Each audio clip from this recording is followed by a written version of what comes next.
When you think about AI today, you probably picture these massive, complex algorithms learning from just unbelievable amounts of data. But what if I told you that wasn't the original dream at all? We're going to rewind the clock, go back to the very beginning of artificial intelligence, and uncover a lost vision, a quest not for better pattern recognition, but for something much more human, good old-fashioned common sense.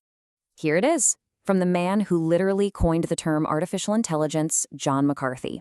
And this quote from 1958 really sets the stage for everything we're going to talk about. His focus wasn't on raw computation. It was on deduction.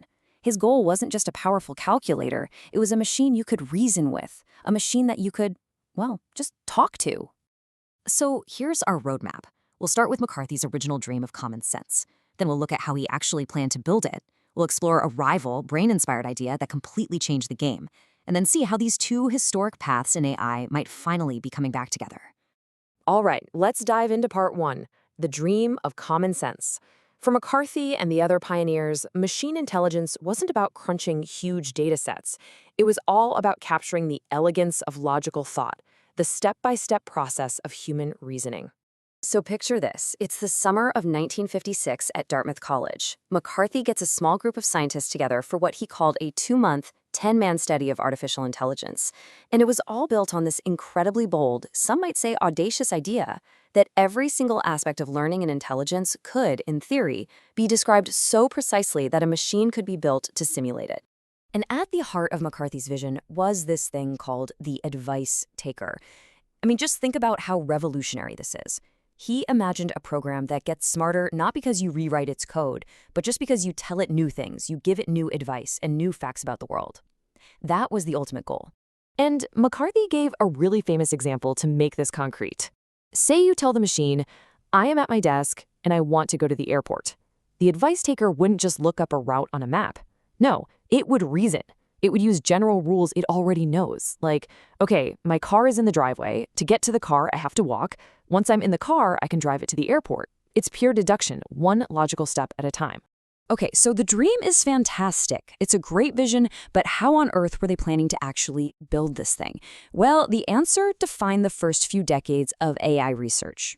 The approach was called symbolic AI, or as people kind of affectionately call it now, GOFAE, good old-fashioned AI. And the core idea is actually pretty elegant. The belief was that human thought is basically just manipulating symbols, words, ideas, concepts, according to a set of rules, kind of like a mental game of chess. But, an idea is one thing. You need tools. And to make this symbolic dream a reality, McCarthy created a brand new programming language, LISP. See, most languages back then were all about crunching numbers. LISP was different. It was built from the ground up to handle words, concepts, and logical relationships. It was the tool they needed to turn abstract logic into working code. So the blueprint for building one of these reasoning machines was basically a 3-step recipe. Step 1, you take all the knowledge you can about the world and represent it as formal symbols. Step 2, you build what's called an inference engine, which is just a fancy term for a program that knows the rules of logic. And then step 3, you just let it go. It takes the facts it knows, applies the rules, and starts deducing new things all by itself. So while one camp was meticulously building these beautiful, logical systems, these so-called architects of reason, a totally different idea was brewing. An idea inspired not by pure logic, but by the messy, wet hardware inside our own skulls. This rival school was called connectionism, and their argument was basically, hey, maybe you've got it all backward. They said intelligence isn't something you program from the top down with a bunch of explicit rules. Maybe it emerges from the bottom up, from a huge network of simple, connected units, just like the neurons in our brain. And a classic early example of this was the perceptron. Think of it as a single, super simplified artificial neuron. Now, it couldn't do any fancy logical deduction, but what it could do was learn from its mistakes. You show it a bunch of examples, and it slowly tweaks its internal connections, getting a little better each time. And that little learning machine, it's basically the ancient ancestor of all the AI we use today. So now you have these two totally different philosophies, these two competing tribes in the world of AI research. And for the next half-century, they basically battled for supremacy, leading to these big cycles of boom and bust, the so-called AI springs and winters that eventually led to the world we're in now. You can really see the back and forth on this timeline. Symbolic AI gets this huge head start after the Dartmouth conference. But then connectionism gets hit hard by some famous critiques in the late 60s. Funding dries up, and we get the first AI winter. But then, decades later, with way more computing power and massive amounts of data, boom! Connectionism's modern descendant, deep learning, comes roaring back and kicks off the revolution we're all living through right now. This table really lays out the fundamental differences. On one side, you've got symbolic AI. It's all about rules. Its big strength, you can see exactly why it made a decision. It's explainable. But its weakness, it's incredibly brittle. If it runs into something it hasn't been explicitly told about, it just breaks. On the other side, connectionism. It's all about learning patterns. Its strength is incredible pattern recognition, but the downside is that it's often a black box. We don't always know how it gets its answer. And boy, does it need a ton of data. Okay, so the connectionists clearly won the last round, right? And the deep learning revolution has given us some absolutely mind-blowing technology.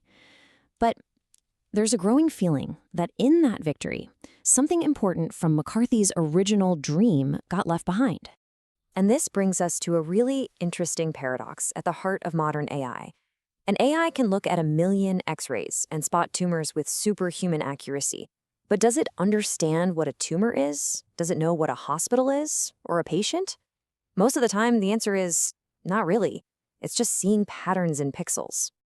This gap has a name. Computer scientist Melanie Mitchell calls it the barrier of meaning. It's this huge chasm between a machine processing data, just ones and zeros, and a human actually understanding a situation, understanding the physics, the social dynamics, what people are probably thinking or feeling. Let's make this really concrete. Check out this picture, famously analyzed by AI expert Andre Carpathy. A computer sees a 2D grid of pixels. Maybe it identifies person, scale, mirror. But a human, we see a whole story playing out. We know that reflection isn't a real person. We get that a suit in a locker room is weird. We intuitively understand the physics. That foot on the scale is going to change the number. And we get the psychology. The guy on the scale has no idea he's being pranked. All of that complex, common-sense reasoning happens in an instant, and that is what McCarthy was chasing. And it's what today's AI really, really struggles with. So where does that leave us? Are we stuck having to choose between the incredible perception of today's deep learning and the old-school reasoning of symbolic AI? Well, a growing number of researchers are saying no, that's a false choice. The real future, they believe, lies in a synthesis, in finally bringing these two great historical paths together. And this new hybrid approach is called neurosymbolic AI.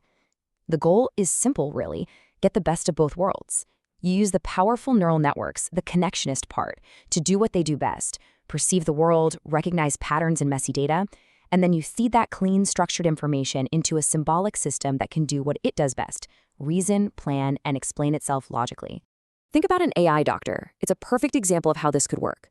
So the neural network part looks at the X-ray. It's amazing at perception, so it spots a tiny, ambiguous shadow that a human might miss. Then, instead of just spitting out a probability, it hands that finding over to the symbolic system.